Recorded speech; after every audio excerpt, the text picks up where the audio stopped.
Hello friends, my name is Ryan. I'm going to tell you a story named The House of Screaming Anklets, A Widow's Vengeful Spirit Awakes, which is a very amazing story full of twists. So let's start. The night was eerily silent, the kind of silence that made even the wind feel like it was holding its breath.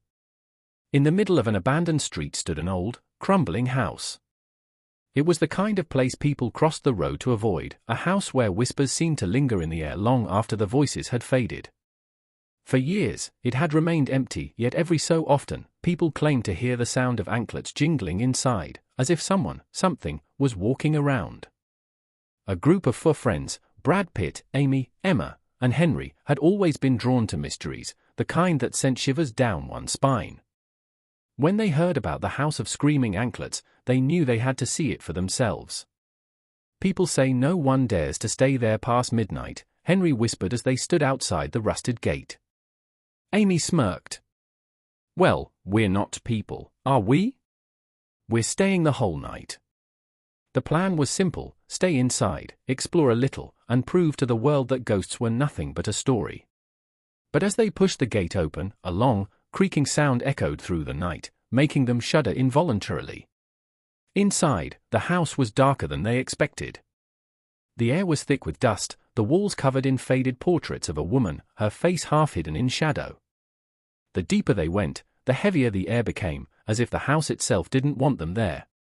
Then, just as they reached the grand staircase, they heard it. Jingling. Soft, distant, but unmistakable. The sound of anklets.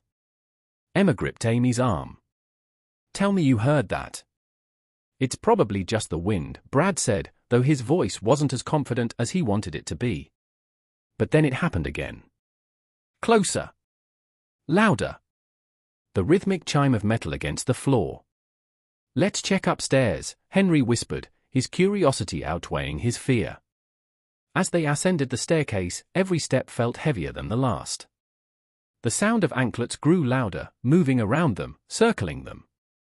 Then, suddenly, the sound stopped. Silence wrapped around them, thick and suffocating.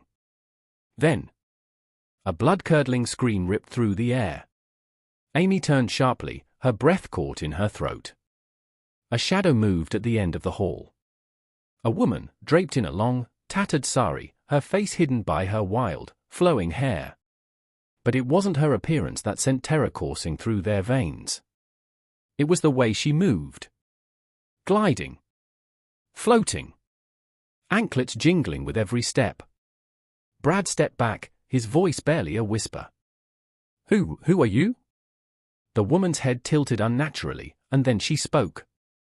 Her voice was hollow, filled with an anger that had been buried for decades. You should not be here. Henry swallowed hard. We didn't mean any harm. We just wanted to. You wanted a story, she interrupted, stepping forward. Then listen. The house had once belonged to a woman named Radhika, a widow whose beauty was only rivaled by her sorrow. She had lived here with her young daughter, waiting for her husband who never returned from war. But one night, the village men accused her of witchcraft, blaming her for every misfortune that befell them. They dragged her from her home, her anklets jingling against the floor as she fought to escape. Then they burned her alive. Her daughter was never found. Some say she perished in the flames, others say she was taken away by the very men who had doomed her mother. But one thing was certain, Radhika's spirit never left the house. Amy felt her knees grow weak. You're her, aren't you? The woman nodded. Then, with an eerie smile, she whispered, and now, you are mine. The house trembled. The door slammed shut. The air turned ice cold. The friends ran, their hearts pounding against their ribs. But no matter how fast they moved, the sound of anklets followed them, growing louder, more desperate, more enraged. We have to get out. Brad shouted, pushing against the door, but it wouldn't budge. Then, Emma screamed. She was being pulled back, her feet dragging against the wooden floor. Help me! Henry lunged forward, grabbing her hand just in time. Let her go, he shouted into the air. For a moment, everything went still. And then a whisper. "Leave. Now." The door flung open and they bolted out, the house letting out one final, ear-piercing scream before silence fell once more. They never spoke of that night again. Never returned to that street. But even now, if you stand outside that house, you can still hear it. The sound of anklets, forever echoing in the dark. If you enjoyed this story, don't forget to subscribe to our channel for more spine-chilling tales. See you in the next one.